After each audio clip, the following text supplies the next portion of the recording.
What's up, YouTubers? My name is Jordan Harris, and welcome back to ReviewTube. Do me a favor to support my channel by clicking that subscribe button and also pressing that like button. Please give me that thumbs up. And also, go on the notification bar if you do not want to miss a video I post. Please do that favor for me, and thank you. And today I'm going to review Star Wars A New Hope, and here's the big reason why.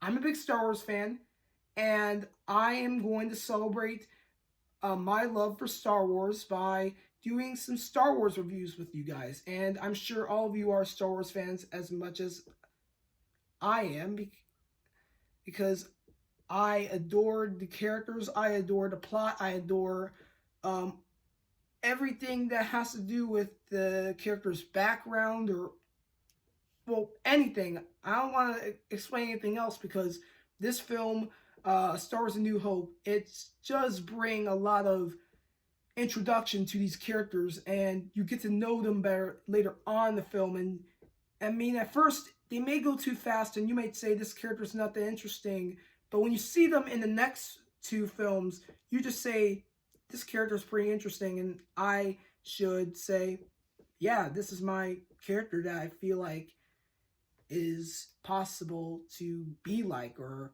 try to have that same connection as they do in a way. And that's what's more important. So let's start with this. Let's go blast off into this film of Star Wars A New Hope and go and watch those Star Wars movies on Disney Plus. If you haven't, mostly watch the film that I'm talking about today. And also watch the TV show The Mandalorian, because, well, it's a dang good show, and I watched all the seasons. So if you have not seen this show, The Mandalorian, you need to go watch it right now if you have Disney Plus. So for all you Star Wars fans, let's go blast off into a galaxy far, far away, right here, right now.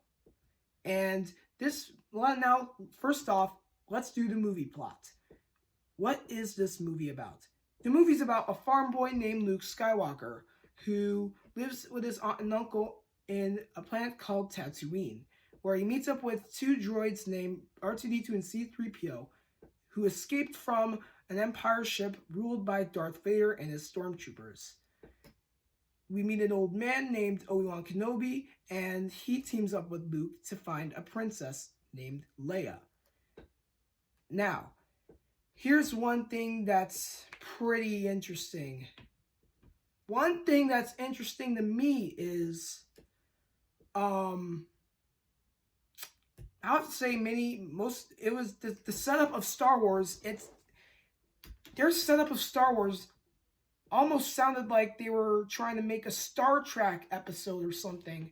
Because, Star Trek was in the 70s. It came out in the 1970s, and the first Star Wars movie, A New Hope, it came out in 1977. That's when it premiered, and I mostly feel like Star Wars, they're trying to be like, we're better than the Star Trek movies. I mean, Star Trek is a good TV show to watch. I mean, I'm not a fan of it, but if you guys are Star Trek fans, then I respect you guys for liking that long-running TV show universe. But still, for you guys who may think Star Wars is like Star Trek, I would believe that is true, because their setup and their characters, they act like one of those characters in a way. But most of all, in this film, it really shows how much chemistry and friendship these characters are going to have in the future. And that's all I know about how this introduction of a movie will have more details about these characters later on. But most of all, this movie is spot on and an amazing film to enjoy with family. But now, let's get back to the plot. So, Obi-Wan Kenobi and Luke Skywalker meet up with two other characters named Chewbacca and Han Solo, and they are considered the Batman and Robin of the Star Wars universe with their teamwork and sometimes their arguments. They really show how much they are looking out for each other. And yeah, it's pretty much like Batman and Robin because, you know, Han Solo is the leader, he is the boss, he does everything his way and wants to do whatever it takes to do good things, but mostly he is a hero. But actually I read that Han Solo is actually an anti-hero, and I believe that. Chewbacca doesn't really say nothing, but he does a lot of action. But I would consider him as Robin because he does follow Han Solo around, and sometimes he's naive, and that's mostly Chewbacca's personality. But for Han Solo, he does act like Batman because he does have a little bit of an ego. He does things his way sometimes, and he looks out for people he cares for, and that's what he does. And I just think I compare him to Batman, and I compare Chewbacca to Robin. So yeah, the truth is that they are this close, and they're good friends, and they're really get along as bounty hunters. Although they do bad things, they still do work together as a team, and that's what makes them good characters. Another thing about the plot is how much they will just see each other. They might argue a little bit, and then they just work together. I just thought they're gonna hate each other for a long time, but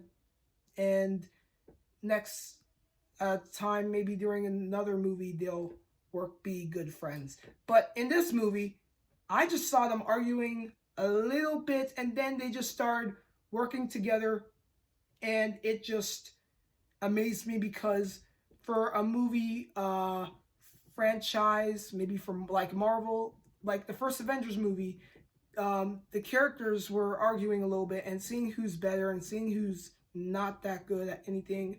But later on in the film, they worked together as a team, and their argument was like very long and very irritating.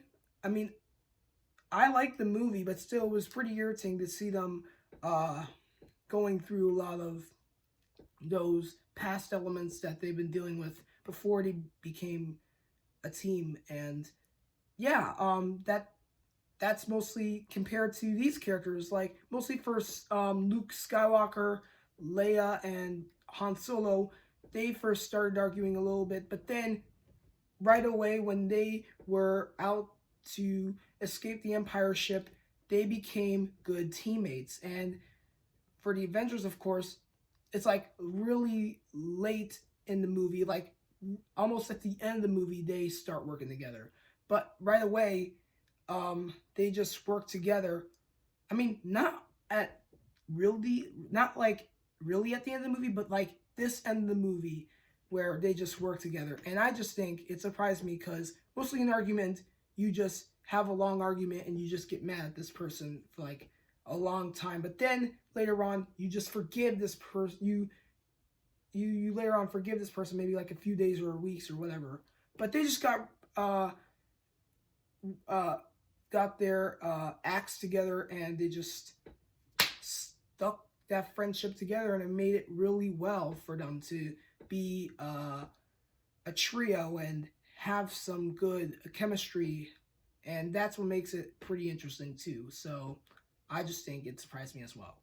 Now let's go to another part in the movie, and that is their fight scenes.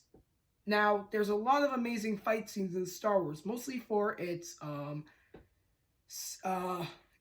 galactic shootout, which is, you know, riding on the ships and shooting the other ships. I guess it's kind of like Galaga or something. But there's one big important scene in Star Wars that everyone mostly goes for, and that is the lightsaber duels.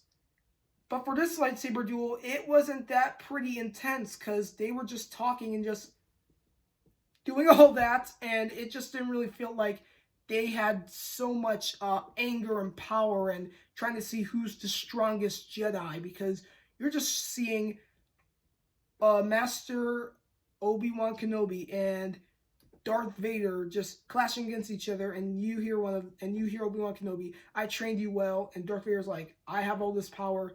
I mean, they're really good with their dialogue. They're good with their dialogue, but their problem is when they're fighting, they're just not actually fighting in a real brutal or real intense way as they should in the Star Wars films. But later on in the films, it gets pretty intense when they just do all that.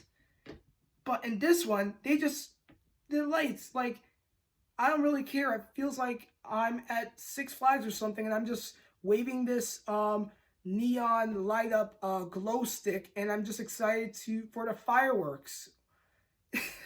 It just really felt like they were just at a uh, a 4th of July party at Six Flags. But anyway, yes, the dialogue was great, and their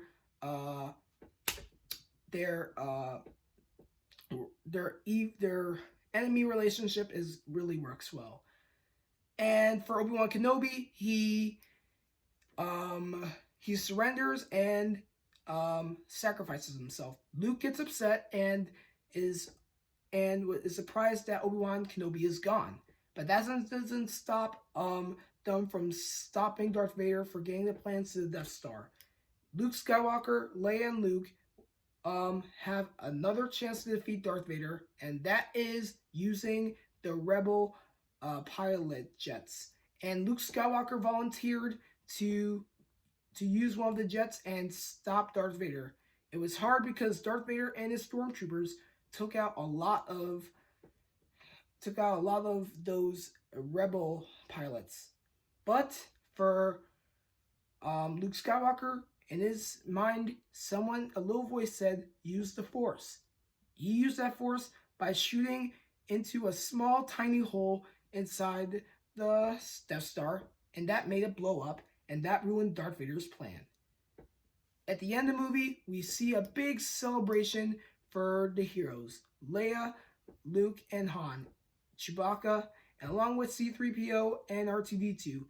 They were the heroes who stopped Darth Vader and his big doomsday plan, and that really set the vibe for Star Wars fans. And that was the end of the movie. And it was George Lucas's biggest project into making an intergalactic film. And he said that if you remember this in Star Wars, remember in the beginning of the title, you see the plot of the story and what they're talking about. And George Lucas said that he was inspired. He inspired that type of intro to Star Wars with the words saying what's going to happen in the movie. It was inspired by Flash Gordon, the TV show that came out a long time ago. And yeah, they said it was based off of that TV show, Flash Gordon, which is based off a comic book. And yeah, most of all, Star Wars, it really did change people's perspective of how they feel about it, because most people think it's overrated. But if you don't believe it's a good film, then you should believe it and see it when you see this movie, because this movie brings how much love you have for this movie as if you're a Star Wars fan. And that's mostly amazing about it. And I just think the whole plot and their villain, which is Darth Vader, everything was good, and they set the tone and as being one of the most highest grossing films during 1977, and earned many Oscar nominations, which include Best Costume Design, and I forgot the other awards that they won for the Oscars in 1978. But still, it was really great, and I have to give a big cheer for that, because Star Wars is supposed to be meant for everyone. And that's why I'm happy to review this and share it with you about my love of Star Wars. And I'm sorry about this long video, but still, I just wanted to say how much I love about it and how much The Mandalorian made me hooked into Star Wars and made me so hooked that I want to know more about other characters as soon as possible and just enjoy it as much as I can. And that's what mostly movie franchises are about. So anyway, thank you for enjoying my video. Comment down below who your favorite Star Wars character is. And next week, and I'm going to review Empire Strikes Back. So make sure you watch my other past videos. I hope you guys enjoy the video. Take care. I'll see you next time. And here's one last thing I need to say before I go. May the Force be with you. Thank you.